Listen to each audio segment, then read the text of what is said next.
Hey there, in this part we are taking a deep dive into a fascinating world where we test composite structures for deep sea environments. Testing in the open sea can be risky and costly, so what's the alternative? Join us as we explore how pressure vessels are unlocking the mysteries of composite behavior under intense pressures. Let's get started. Imagine needing to test materials for deep sea. You have got two options: either brave the high seas with expensive and risky tests, or utilize the power of pressure vessels. This figure showcases an example of the latter, a 1000 bar vessel just moments before an implosion test on a half-scale carbon epoxy autonomous underwater vehicle. These pressure vessels come in various sizes and pressure ranges, opening a new window into a whole new world of testing. Pressure vessels are like laboratories where materials face the challenge of extreme pressure in controlled conditions. This table provides a sneak peek into some of the main test facilities, highlighting their diameters and maximum pressure capabilities.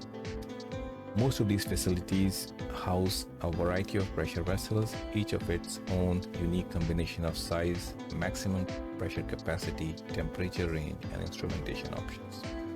These pressure vessels are incredible tools, but let's face it, they are not quite the same as full-size underwater structures.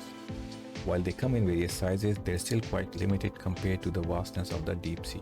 Nonetheless, they provide valuable insights into how materials respond under different pressures. Imagine composite cylinders facing external pressure. They can fail in two primary ways. Thin wall cylinders with a low thickness to diameter ratio tend to buckle. In contrast, thick tubes fail when the material can't handle the compressive forces. Researchers like Vinson, Cardomates, Geyer, Taibe, and many others have explored these fascinating failure modes. Imagine thin cylinders failing by buckling, while thicker ones crumple due to compressive overloads. This is depicted schematically in this figure. But guess what? The unique properties of carbon fibers make them more resistant to buckling compared to glass fibers. This means that thicker carbon fiber cylinders can hold up better under pressure. To distinguish between buckling and material failure, researchers attach strain gauges around the inner circumference at the midsection of the cylinder. In this figure, you can see how these gauges are placed. Let's take a look at this figure.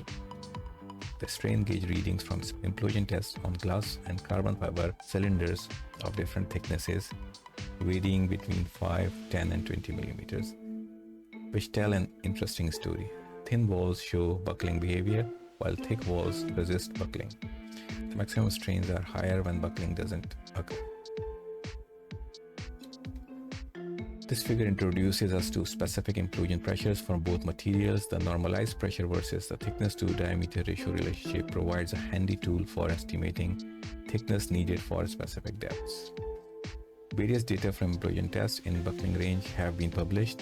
For example, in 2001, Massager showed results of plus minus 55-degree glass epoxy cylinders and then tried to optimize the layup using a genetic algorithm and finite element methods. The cylinders were 400 mm long, 175 mm in diameter, and 6 to 12 mm thick.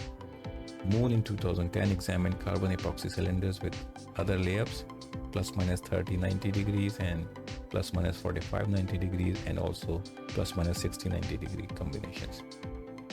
Their cylinders had a 300 mm nominal inner diameter and a 695 mm nominal axial length and an 8 mm nominal thickness. So you can see computational modeling has been used in the past to predict those, and is an important tool in designing, optimizing, and virtually testing implosion. Let's now look at the ways to predict the implosion pressure. Now here's where things get intriguing.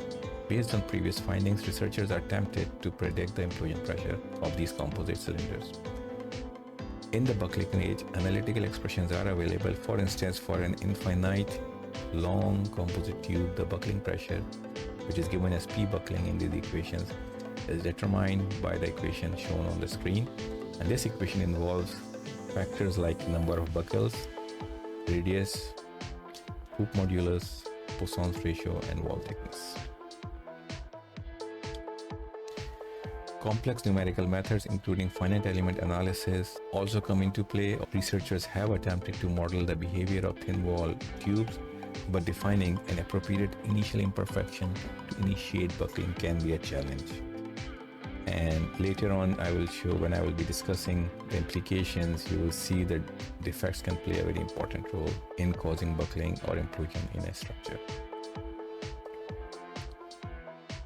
For thicker cylinders, the stresses in the wall under external pressure are captured by this equation, and this equation considers factors like external and internal radii. So this is a typical relationship for a thick wall cylinder. But hold on, predicting material under complex loading such as biaxial compression failure isn't straightforward. Hinton in 1996 conducted a biaxial test and confirmed by Soden and colleagues in 2002, and compared various model predictions in a known as the worldwide failure exercise. The results highlight the limitations of many composite failure criteria in the compression quadrant. Some commonly used criteria in FE course fell short of accurately describing test outcomes. With all this uncertainty in predictive methods, especially for intermediate thickness ranges, it might be more practical to base predictions on semi-empirical expressions. Another layer of uncertainty comes from the fact that all tubes harbor defects, both geometrical and material, which might lead to premature buckling or compression failure. And there you have it, an insightful journey into the world of composite testing under extreme pressure.